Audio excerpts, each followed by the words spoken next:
Microservices is not a panacea. It doesn't fit all cases. You can implement a microservices solution in App Engine, Cloud Functions, and using Node.js and Kubernetes.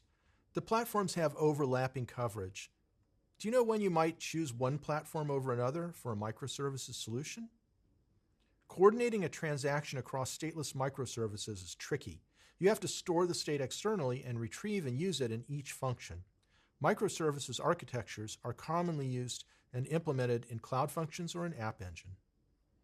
Containers bundle application code and dependencies into a single unit, abstracting the application from the infrastructure. Make sure you know the difference between containers and VMs. Make sure you know the basics of Kubernetes. When might you use a different pod? How does code maintenance and migration to a new version work? Understand A/B testing and deployment. A pod is Kubernetes engine abstraction to represent an application. It holds one or more containers. The containers in the pod share a single IP address and a single namespace. A pod can share other items, such as access to storage. Any data access mounted on a pod, called a volume, is available to all containers in the pod. Containers that are part of the same pod are guaranteed to be scheduled together on the same VM and can share state via local volumes. Persistent volumes using persistent disks in Compute Engine survive instance and container restarts. How do you balance resiliency, scalability, and cost?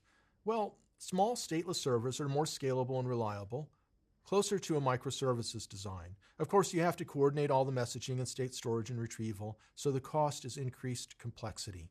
Large stateful servers reduce application complexity. They allow you to combine activities and organize them, making the application more manageable. However, this comes at a cost of decreased scalability and a greater chance that if something goes wrong, it will take down the service. What you want to do is blend the approaches where it makes sense to the business. And this is another case where what the client wants is what's most important to the design. And on an exam, it means being sensitive to and looking out for those trade-offs. Services, managed services, and serverless services. Knowing the differences between them will help distinguish solutions that meet all the requirements. A managed service gives you visibility to servers but limited control. You give up control for automation, and it's great for popular use cases and eliminating overhead. Serverless services completely hide all servers. Generally, it's more fast, scalable, and efficient than you could create on your own. The key trade-off? They're proprietary. To be fair, all services are sometimes called managed services, even if they're really serverless services. I mentioned previously that there are common assemblies of services that work together. If you review solutions and diagrams, you'll start to recognize them. There's a great resource for becoming familiar with a variety of solution architectures online. Look for it at cloud.google.com/solutions. The core assembly here is IoT Core, Cloud Functions, Cloud Pub Sub, and Cloud Data Flow.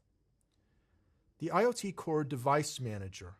Google Cloud IoT Core provides a fully managed service for device registration, authentication, authorization, metadata, and configuration. Cloud Pub Sub. Google Cloud Pub Sub provides a globally durable message ingestion service. Cloud Pub Sub can act like a shock absorber and rate leveler for incoming data. Cloud Pub Sub scales to handle data spikes that can occur when swarms of devices respond to events in the physical world. It buffers these spikes to help isolate them from applications monitoring their data. Cloud Data Flow. Google Cloud Data Flow provides the open Apache Beam programming model as a managed service for processing data in multiple ways, including batch, extract, transform, load, ETL patterns, and continuous streaming patterns. Cloud Data Flow performs well with high-volume data processing. Cloud Functions. IoT events and data can be sent to the cloud at a high rate and need to be processed quickly. Cloud Functions allow you to write custom logic that can be applied to each event as it arrives. This can be used to trigger alerts, filter invalid data, or invoke other APIs. And Cloud Functions can operate on each published event individually.